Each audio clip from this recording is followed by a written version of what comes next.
अगर देखा जाए पाकिस्तान के अंदर क्रिकेटर सबसे बड़ी सेलिब्रिटी माना जाता है, उसके बाद पॉलिटिशियंस आते हैं। इसका मतलब है कि कहीं ना कहीं किसी ना किसी टूर पे कोई इंडियन फिल्म ऑफर हुई, और अगर ऑफर हुई तो किसके साथ काम करना चाहेंगे? ऑन टूर तो अभी तक नहीं हुई, ऑफ टूर हुई है? ऑफ टूर हुई है, और मैंने उसको ये कहने के मना कर दिया कि नहीं, मुझे अभी क्रिकेट खेलनी है।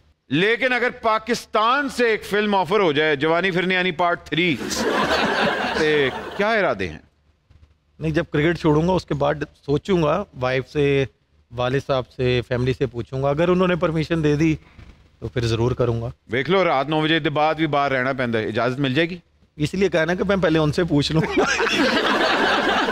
अच्छा, क्रिकेट और आर्ट्स का, स्पेशली फिल्म और क्रिकेट का बड़ा गहरा ताल्लुक है। अगर आप देखे जाए तो बहुत से हमारे जो सेलिब्रिटीज हैं वो क्रिकेटर्स के बहुत बड़े फैन हैं। राहत फतेह अली साहब, आहा, उसके बाद हुमायूं सईद साहब, वो भी क्रिकेटर, उसके बाद फहद मुस्तफा साहब, वो भी क्रिकेट खेलते हैं, ताहुब ब्रदर, आहा, सारे क्रिकेटर्स के फैन हैं। ये जो क्रिकेटर आर्ट की जफ्फी पड़ी हुई है, इसके बारे में क्या कहेंगे? देखें, जैसे वो हमारे फैंस हैं, टू बी ऑनेस्टली मैं खुद पर्सनली जिनके आपने नाम लिए हैं और इनके अलावा जो भी है उनका मैं बहुत बड़ा फ़ैन हूँ, और ये कह लें कि मज़ा आता है हमें उनको सुनने का, उन्हें हमें देखने का।